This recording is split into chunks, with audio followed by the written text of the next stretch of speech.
कहानी की शुरुआत में हम एक अमेरिकन फुटबॉल मैच को देखते हैं, जहां पर वीआईपी स्टैंड्स में निकी नाम का एक आदमी अपनी गर्लफ्रेंड जेस के साथ आराम से बैठा हुआ था। मैच चल रहा था, लेकिन निकी का ध्यान गेम से ज्यादा क्राउड के ऊपर था। उसने एक खूबसूरत लड़की को सीट से उठकर जाते हुए देखा और उसी वक्त उसके दिमाग में एक खुराफाती आइडिया आया। उसने जेस के साथ एक छोटी सी शर्त लगाई कि देखते हैं कितने लोग उस लड़की को पलट कर देखेंगे। वहाँ बैठे हुए एक आदमी लिऊ यान ने कहा कि मुझे भी इस शर्त में हिस्सा लेना है, जिसके लिए निकी मान भी गया। सबने मजाक में $10 की शर्त रखी और काउंटिंग शुरू कर दी। जब लड़की स्टैंड से बाहर निकल गई तो आखिर में पूरी गिनती आई कि 7 लोगों ने उसे पलट कर देखा। इस शर्त में जेस ने सबसे पास का नंबर गेस किया था, इसीलिए वो शर्त जीत गई। लिऊ यान ने बिना किसी झिझक के पैसे दे दिए और फिर अगला राउंड शुरू करने को कहा। इस बार शर्त ये थी कि अगला फाउल कौन करेगा। जेस ये कहकर बाहर हो गई कि मुझे इस गेम की कोई नॉलेज ही नहीं है, लेकिन निकी शर्त पर कूद पड़ा और उसने $1000 की शर्त लगाई। सीटी बजते ही रेफरी ने फाउल का सिग्नल दिया और निकी ने जिस टीम पर दाव लगाया था वो सही निकला।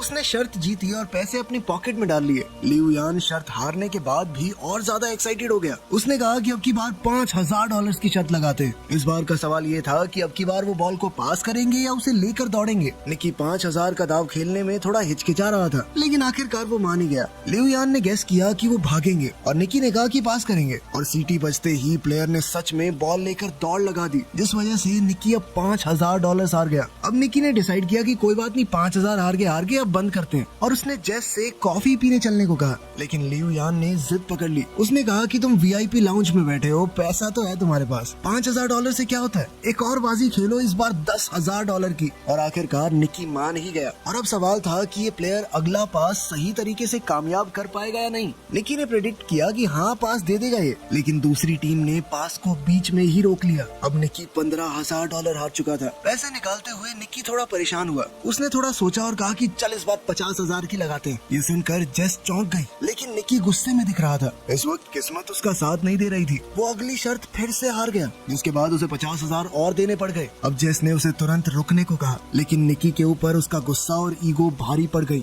उसने बिना सोचे समझे अगली शर्त लगा दी $1,00,000 की। लिऊ यान ने मजाक उड़ाया और कहा कि तुम्हारे पास इतने पैसे हैं भी। निकी ने बिना कुछ ज्यादा कहे कैश का पूरा एक बंडल टेबल पर फेंक दिया। इसके बाद तो लिऊ यान भी एक्साइटेड हो गया। अब निकी ने शर्त लगाई कि अगला पास देखना इंटरसेप्ट हो जाएगा, पूरा नहीं होगा। लेकिन इस बार पास कामयाब हो गया। निकी ने अब लाखों डॉलर्स का नुकसान उठा लिया था। अब वो समझ नहीं पा रहा था कि इस मुसीबत से कैसे निकलूं। उसकी इस हरकत से जेस भी बहुत हैरान थी, लेकिन अब गेम बहुत ज्यादा तगड़े लेवल पर पहुंच चुकी थी। निकी ने कहा कि मेरे पास $1 मिलियन बचे हैं, पूरी शर्त लगाते हैं, देखते हैं कौन जीतेगा। इस बार ताश के पत्तों से फैसला होगा। लिऊ यान लगातार जीत रहा था, तो अब वो खुशी से पागल हो रहा था। उसने निकी को एक ATM मशीन की तरह देखना शुरू कर दिया। लिऊ यान ने अपना पत्ता निकाला, जो थी 5 की पंजी। निक को अब बस 5 से बड़ा पत्ता निकालना था। जीतने का चांस काफी ज्यादा था। निक ने पत्ता उठाया और बहुत ही कॉन्फिडेंस से पलटा, लेकिन उसकी तो तिग्गी निकली, तिग्गी। ये देखकर तो जेस तुरंत ही कुर्सी से नीचे गिर गई।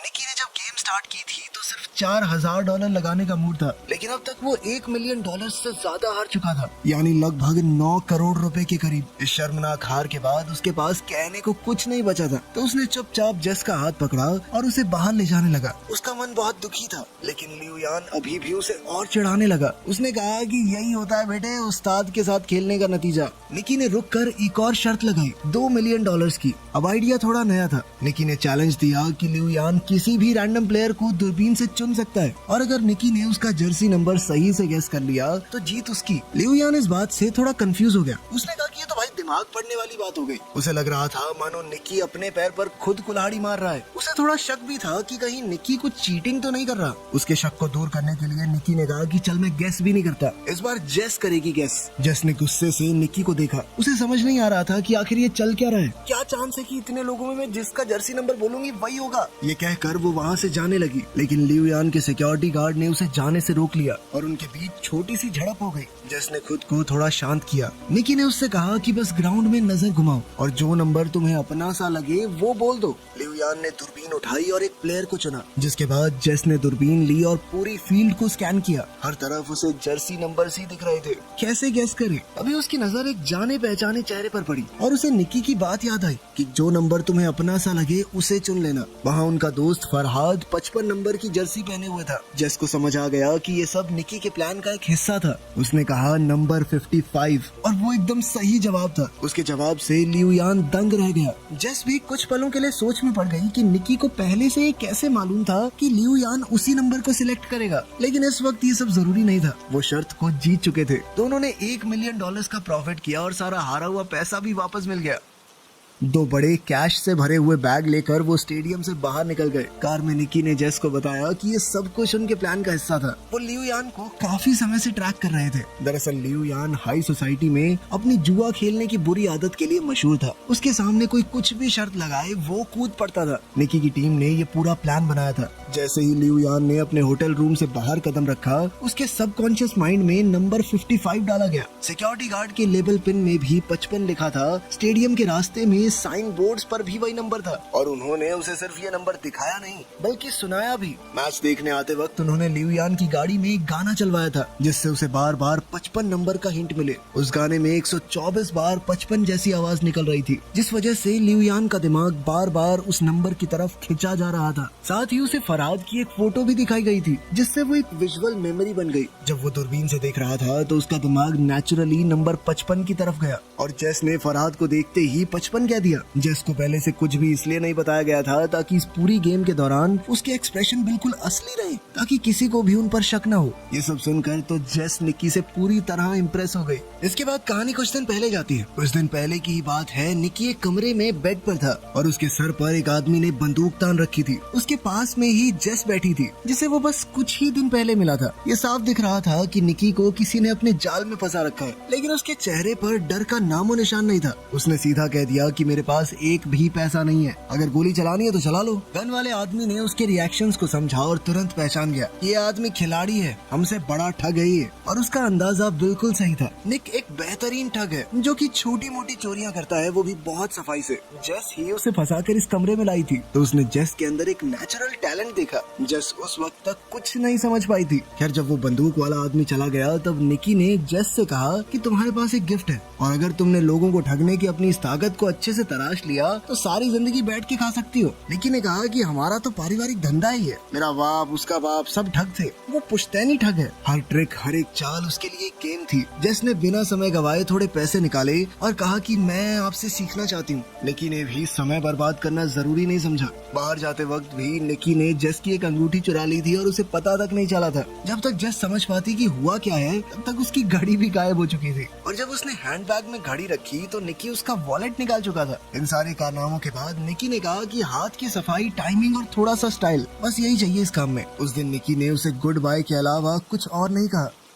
कुछ महीने बाद जेस ने उसे न्यू ऑर्लिन्स शहर में ढूंढ निकाला जहां निकी ने एक नई टीम बनानी शुरू की थी। उन दोनों की मीटिंग भी असल में एक टेस्ट था। वो देखना चाहता था कि जेस उनकी टीम को ज्वाइन करने के लायक भी है या नहीं। जब जेस ने हामी भरी तो निकी ने उसे टीम के एक आदमी के साथ मेले में भेज दिया। आज जेस की पहली प्रैक्टिकल असाइनमेंट थी। वो मैप हाथ में लेकर कुछ लोगों से रास्ता पूछने लगी। तभी उसके साथी ने चुपके से एक टूरिस्ट का कैमरा लेंस चुरा लिया। फिर एक दूसरे साथी ने जानबूझकर एक आदमी को टक्कर मारी और जेस ने उसका वॉलेट निकाल लिया।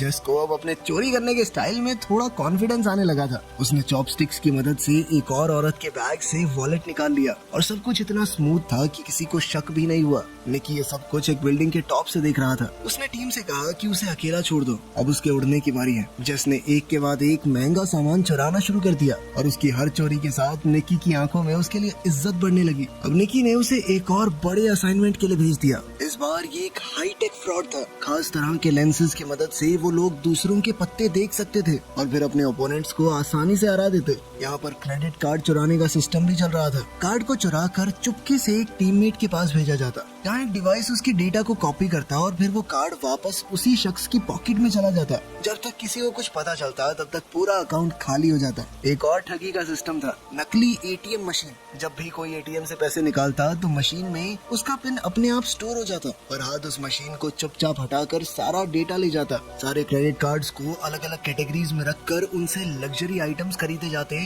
और आखिर में उनके डेटा को ब्लैक मार्केट में बेच दिया जाता। जेस ने एक दिन एक खूबसूरत नेकलेस देखा और पहन लिया, लेकिन निकी ने कहा कि इसे तुरंत उतार दो। उसने सख्ती से समझाया कि सारी चीजों को बेचना होगा, कुछ भी हमारा पर्सनल नहीं होना चाहिए। जेस पहली बार इतने बड़ी लेवल की ठगी देख रही थी। चुराई हुई चीजों के पहाड़ के बीच में खड़े होने का फील कुछ और ही था। अगले दिन जेस और फरहाद एक अमीर इलाके में घूम रहे थे। उनका काम था नाटक करना। फरहाद फरहाद बेहोश हो गया और जेस चिल्लाकर एक्टिंग करने लगी, प्लीज कोई हमारी मदद करो प्लीज। एक तरह की डिस्ट्रैक्शन थी जिसका फायदा टीम के बाकी लोगों ने आसपास के अमीरों का सामान चुरा कर उठाया और फिर पूरी टीम एक एम्बुलेंस में छुप कर निकल गई। ये सब कुछ इतना अच्छे से प्लान था कि कोई कुछ समझ ही नहीं पाया। उस रात उन सब ने मिलकर सेलिब्रेट किया। निकी ने सबकी तारीफ की क्योंकि सिर्फ एक हफ्ते में उन्होंने $1.2 मिलियन कमा लिए थे। अगले दिन टीम के सभी लोग अलग होने वाले थे। सभी डॉक्यूमेंट्स को डिस्ट्रॉय कर दिया गया और सबको भरोसा दिलाया गया कि कुछ दिनों के अंदर तुम्हारे पैसे तुम्हारे बैंक अकाउंट में आ जाएंगे। लेकिन पुराने मेंबर जानते थे कि निकी का एक लास्ट मिशन अभी भी बाकी है। उन्होंने उसे 1.2 मिलियन कैश दिया और जेस के सामने वार्निंग भी दी कि इसे जुए में उड़ा मत देना। अगली सुबह निकी जेस को ले गया स्टेडियम के VIP लाउंज में। उसने जेस के सामने पूरा तमाशा किया और उसे दिखाया कि कैसे कुछ ही मिनटों में हम $1 मिलियन कमा सकते हैं। जेस उस वक्त तक निकी के थोड़े थोड़े प्यार में पड़ने लगी थी। उसे लगने लगा था कि वो निकी की गर्लफ्रेंड है, तभी तो वो उसे ये सब कुछ दिखा रहा है। लेकिन निकी ने शुरुआत से ही उसे बस ठगी के लिए ही अपने ग्रुप में शामिल किया था। जब सब कुछ खत्म हो गया तो निकी ने उसे $80,000 कैश दिया और आखिर में कहा गुड बाय। जेस ने उसकी तरफ देखा, उसकी आंखों में आंसू थे, उसका दिल टूट गया था। एक तरफ वो निकी से सच में प्यार कर बैठी थी, दूसरी तरफ उसे ये भी लग रहा था कि $80,000 बहुत कम है क्योंकि निकी ने अभी $1 मिलियन कमाए थे। लेकिन निकी की दुनिया में जज्बातों के लिए कोई जगह नहीं थी और जेस ने अब उसका असली रंग देख लिया था। लगभग 3 साल बाद हम एक रेस कार को सर्विस स्टेशन में घुसते हुए देखते हैं और जल्द ही हमें निकी भी वहाँ नजर आया। उसकी आंखों में थकान थी और उसके चेहरे पर साफ लिखा हुआ था कि पैसे खत्म होने वाले हैं। लंच के वक्त उसकी एक रेस कार टीम के मालिक गरिया के साथ मीटिंग थी। गरिया की रिसर्च टीम ने EXR नाम का एक नया एल्गोरिदम डेवलप किया था, लेकिन वो इस एल्गोरिदम को और बढ़िया करके अपने जीतने के चांसेस और बढ़ाना चाहते थे। इसके लिए उन्होंने निकी को काम पर रखा। प्लान बिल्कुल सिंपल था। निकी उनका चीफ इंजीनियर होने का नाटक करेगा, फिर वो ऐसा दिखाएंगे कि उसके और गरिया के बीच में लड़ाई हो गई है ताकि दूसरी टीम्स उनके जाल में फंस सके। इसके बाद निकी फिर EXR का एक फेक वर्जन बेचेगा राइवल टीम को और असली सिस्टम गरिया की टीम इस्तेमाल करेगी, जिससे उनकी जीत पक्की हो जाएगी। डील के हिसाब से निकी को €1 मिलियन मिलने वाले थे इस काम के लिए और फेक सिस्टम बेचने से जो कमाई होगी वो भी उसकी। निकी ने इस काम को मजाक समझा। इतना सिंपल स्कैम तो वो नींद में भी कर सकता था, लेकिन गरिया के बटलर को उस पर बिल्कुल भरोसा नहीं था। उसने सीधा निकी को धमकाते हुए कहा कि अगर कुछ भी गड़बड़ की ना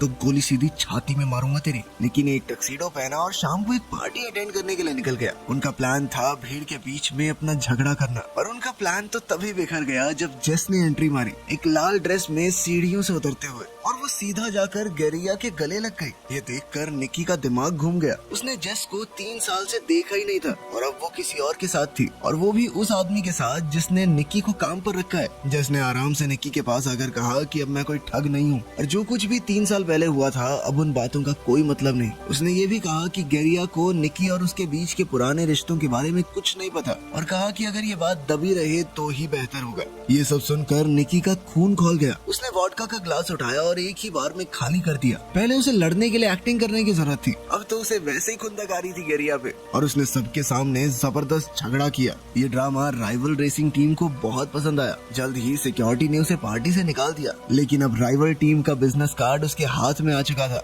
अगली सुबह निकी मैक्लारेन टीम के मालिक से मिला। उसने सीधी बात की कि €3 मिलियन लगेंगे, EXR सिस्टम बेचना चाहता हूँ मैं। रेस कार के मालिक के पास पैसों की कमी नहीं थी तो मोल भाव की जरूरत ही नहीं पड़ी। उन्होंने तुरंत ट्रैक को टेस्ट किया और रिजल्ट देखकर मालिक का चेहरा खिल गया। निकी ने भरोसा दिलाया कि 48 घंटे में पूरा सॉफ्टवेयर मिल जाएगा। दूसरी तरफ जेस सड़क पर फरहाद से मिली। फरहाद को निकी ने भेजा था। उसने जेस को बताया कि 3 साल पहले निकी का चले जाना जरूरी था, उनके पास कोई चॉइस नहीं थी। उसने कहा कि निकी अब भी जेस से प्यार करता है। फरहाद ने एक बक्सा जेस को दिया जिसके अंदर वही नेकलेस था जो जेस को पसंद आया था। इस बात की कोई गारंटी नहीं थी कि वो असली है या नकली, लेकिन उस बात से फर्क नहीं पड़ता था। उस नेकलेस को देखकर जेस का मन पिघल गया। जेस के मुंह से तो ये निकला कि वो निकी पर भरोसा नहीं कर सकती, लेकिन उसकी आंखों में कुछ और ही लिखा था। वो अब भी उसके लिए कुछ तो महसूस करती थी।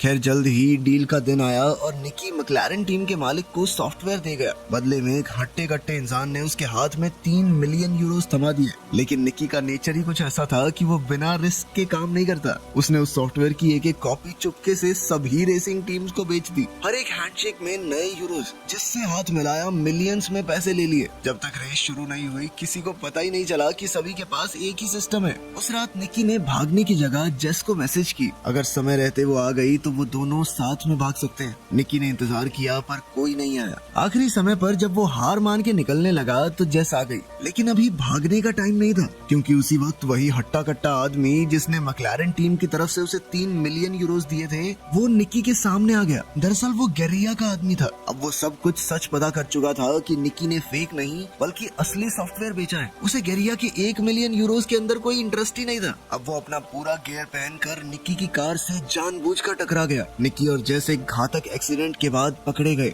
उन दोनों को बांधने के बाद सारा कैश गेरिया के सामने रख दिया गया। निकी की इस हरकत से गेरिया बहुत गुस्से में था। उसने इस प्रोग्राम को बनाने में 40 मिलियन यूरोस लगाए थे और अब सारे के सारे बर्बाद हो चुके थे। सबसे बड़ी बात तो ये थी कि गेरिया समझ ही नहीं पाया कि निकी ने असली सॉफ्टवेयर कैसे चुरा लिया। जब निकी ने कुछ नहीं बताया तो गेरिया ने जेस का नाक दबा दिया, जिसके बाद उसकी सांसें रुकने लगी और निकी ये देखकर टूट गया। उसने सब कुछ बताया कि उसने जेस का अपने लिए पुराना प्यार जगाकर उसे एक नेकलेस पहना दिया जिसके अंदर एक खास चिप लगी हुई थी। जैसे ही गेरिया ने वो सॉफ्टवेयर खोला, उस नेकलेस के जरिए निकी ने उसका पासवर्ड और डेटा चुरा लिया। ये सुनकर तो जेस का दिल टूट गया। उसकी आंखों से आंसू बहने लगे, पर गेरिया और उसके लोग हंसने लगे। उन्हें कहानी तो अच्छी लगी, लेकिन उन्हें निकी की बात पर भरोसा नहीं हुआ। गेरिया ने बताया कि जेस उसकी कोई गर्लफ्रेंड नहीं थी। मैं जानता हूँ ये पैसों के लिए मेरे साथ थी। उधर जेस ने भी कबूल किया कि वो सिर्फ उसकी महंगी घड़ियों की कलेक्शन चुराना चाहती थी। निकी इस बात से हैरान था कि जेस ने उसे जलाने के लिए गेरिया के साथ प्यार में होने का नाटक किया था। अब दोनों ही पकड़े गए थे। गेरिया ने ज्यादा वक्त नहीं लिया। उसने बुचर से पूछा कि निकी ने सॉफ्टवेयर कैसे चुराया। जैसे ही निकी बोलने लगा, बुचर ने गोली चला दी। वो गोली सीधी निकी के सीने में घुस गई। गेरिया का चेहरा सफेद पड़ गया। उसने घबराकर बुचर से कहा कि पैसा वापस कमाया जा सकता है, लेकिन अगर मर्डर के चक्कर में अंदर हो गया ना मैं, तो जिंदगी खत्म। उसने बुचर को तुरंत निकाल दिया और वेयर हाउस से भाग गया। जेस बहुत ज्यादा रो रही थी, लेकिन बुचर ने कहा कि डरने की जरूरत नहीं है। वो असलियत में निकी का ही आदमी था और सच कहूँ तो उसका बाप हूँ मैं, असली बाप। उसने गोली जानबूझकर दिल के साइड में चलाई थी। उसने टेप से जख्म को सील किया, सुई से खून निकाला और उसकी छाती में एयर प्रेशर को स्टेबलाइज किया। अचानक निकी ने फिर से अपनी आंखें खोल दी। वो अब भी जिंदा था। ये एक्ट थोड़ा पागलपन से भरा हुआ था, लेकिन काम तो कर गया। पैसों का ढेर उनके पीछे पड़ा था और वो तीनों वहाँ से निकल गए। निकी दरअसल एक अनाथ था और उसे इसी बटलर ने पाला था। उसने ही निकी को ये सारी चोरी चकारी की स्किल्स सिखाई थी। रूल था कि कभी इमोशनल मत होना, लेकिन अब निकी सच में जेस से प्यार करने लगा था। बटलर ने दोनों को एक सड़क किनारे छोड़ा और सारे पैसे लेकर चला गया। निकी के हाथ कुछ भी नहीं आया, लेकिन हॉस्पिटल जाते हुए निकी ने गाड़ी में देखा कि गेरिया की 2 लाख यूरोस की घड़ी जेस के हाथ में थी। दोनों ने एक दूसरे को देखा और मुस्कुरा दिए। इस चालबाजी और हाथ की सफाई के साथ वो दुनिया के किसी भी कोने में भूखे तो नहीं मरेंगे।